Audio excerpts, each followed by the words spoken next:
Como lidar com proporções é uma dúvida meio recorrente, então hoje esse é o nosso tema. Eu trato proporções como algo mais orgânico. Desde sempre eu meio que me recusei a desenhar tudo exatamente igual e proporcional. O motivo disso é que figuras orgânicas como pessoas e animais não são exatamente proporcionais. Somos naturalmente meio desalinhados. Proporções exatas não são comuns. Por causa disso, eu sempre meço proporções com aproximação e não com medidas exatas. Nós chegamos nesse mundo de todas as formas, proporções e tamanhos. Nessa pintura do Sargent, se você observar bem, algumas características da lei de Agnew estão desalinhadas. Isso não é um erro acidental. O homem tinha experiência o suficiente para não cometer erros assim. Essas decisões foram tomadas intencionalmente. Porque, bom, essas características eram realmente desalinhadas na moça. Todos nós temos pequenas diferenças entre um lado e outro. Isso é natural. Tirando alguns abençoados geneticamente, todos nós temos características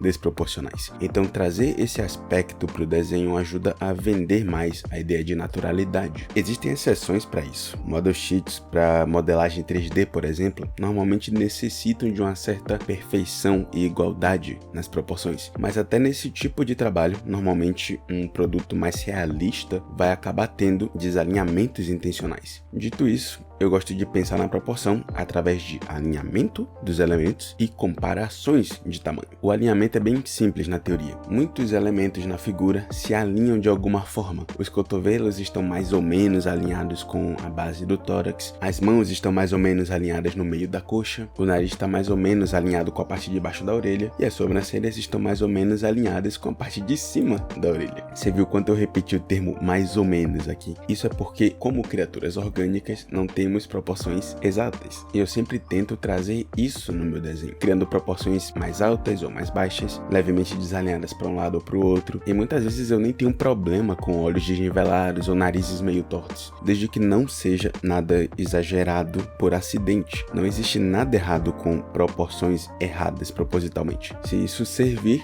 para algum objetivo. Os alinhamentos podem ser verticais, horizontais ou diagonais também. Esse último é meio impreciso, mas ajuda no final das contas. A gente pode usar absolutamente qualquer coisa como referência para alinhar os elementos. Um exemplo é a boca. Às vezes eu uso linhas diagonais do nariz para tentar achar a boca. Às vezes eu uso linhas verticais que se alinham com o começo dos olhos ou o centro dos olhos em bocas mais largas. Às vezes eu procuro uma linha entre a boca e a quina do maxilar, aquele ponto onde o maxilar vira da vertical para diagonal. Tudo depende da posição das coisas na referência que eu estou usando ou como eu mesmo quero alinhar aquilo que eu estou criando. Para dominar esse uso de linhas de comparação é necessário praticar. A melhor forma que eu conheço é através de retratos ou reproduções da figura humana, sempre procurando elementos que se alinhem na referência e repetindo isso no seu desenho ou pintura. A comparação de tamanhos depende muito da experiência. Assim como o uso de alinhamentos, vamos precisar praticar para dominar. Mas essa comparação não usa linhas de referência, só o bom senso. Então você vai precisar de mais repetições para ficar bem afiado. Comparar os tamanhos dos elementos ajuda a acertar certas proporções que são comuns. É basicamente um jogo de o que é maior, menor ou igual. Alguns exemplos de coisas que muita gente erra é o tamanho da cabeça em relação ao corpo. Um erro fácil de cometer que acaba criando personagens cabeçudos. O erro é quase sempre para mais do que para menos. Eu nunca entendi essa nossa tendência em desenhar cabeças grandes no começo. Uma possível solução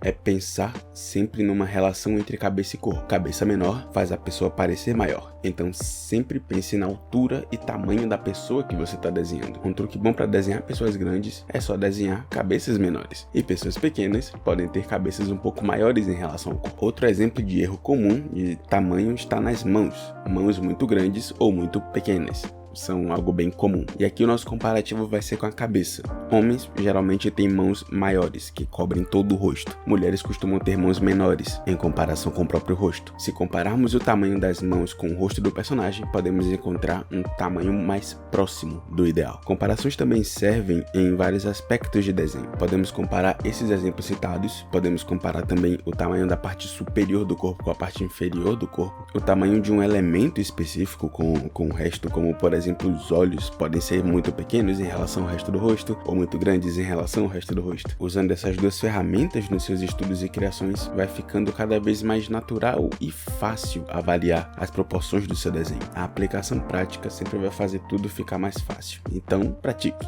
Não existem regras específicas para tamanho dos elementos, mas existem alguns padrões que podemos encontrar. Por exemplo, mulheres costumam ter maxilares e narizes menores, mais finos, até mesmo as narigudinhas, e olhos maiores, em comparação com homens que tendem a ter maxilares mais largos, queixos maiores, narizes que ocupam um espaço maior também, e olhos menores. Novamente, nada disso é regra, apenas tendências. Inclusive, podemos quebrar essas tendências para criar elementos conscientemente, criando traços que queremos nos nossos personagens. Manipular esses elementos de proporção é uma ferramenta muito útil de design e estilização. Podemos contar um pouco da história do personagem ou criatura pensando nesses aspectos. Podemos mostrar um ponto forte, deixando ele maior que os outros, ou manipular alinhamentos para criar arquétipos visuais. O exemplo da mão que eu falei agora há pouco, uma mulher com mãos maiores e braços mais fortes indica força física, mostra que ela faz uso dessas partes do corpo com frequência. Então podemos ter uma personagem combativa e forte com esses traços. Ao criarmos um personagem ou uma criatura com algum ponto forte específico, podemos deixar os músculos relacionados mais fortes e músculos diferentes com menos volume. Um personagem forte e resistente pode ter um tronco grande e extremidades do corpo bem musculosos, para mostrar que ele é difícil de mover. Um personagem rasteiro que joga sujo pode ser mais esguio, meio rasteiro já na sua postura, talvez com membros mais longos, mas com certeza com membros mais finos, porque isso vai ajudar a indicar esse aspecto dele de velocidade. Se o personagem ou criatura que você está desenhando tem algum propósito ou função, pense em quais partes do corpo dele envolvem essa função e como aquilo pode ser modificado para maior, mais longo ou mais forte. Pense também em quais partes não tem esse ponto de força e podem ser modificados para menor, mais fracos ou mais curtos. Manipular proporções também é útil para ajudar a trabalhar estilo. Se você modifica alguns aspectos de forma recorrente, isso ajuda a criar um estilo. Pensar nesse tipo de manipulação pode te ajudar a desenhar de uma mesma maneira, de forma mais consistente, assim como pode te ajudar a desenhar sempre de forma diferente, se você quiser criar variedade. Eu, por exemplo, por algum motivo gosto muito de desenhar personagens com pernas mais longas em comparação com o tronco, principalmente mulheres. Repetir essa decisão de pernas longas consistentemente acaba fazendo parte do meu estilo. No começo não foi uma decisão consciente, sim um erro de proporção, mas depois que eu fiquei consciente desse erro e aprendi a corrigir, eu acabei abraçando por gostar da estética. É algo que eu gosto muito de usar em designs mais pessoais. Existem outros aspectos que constituem o estilo e podemos falar sobre isso no futuro, mas pensar no tamanho dos elementos em relação com a função do personagem ajuda bastante a começar. Novamente, esses conceitos não vão mudar o seu desenho ou corrigir suas proporções de uma hora para outra. É preciso praticar e deixar o tempo trazer o resultado.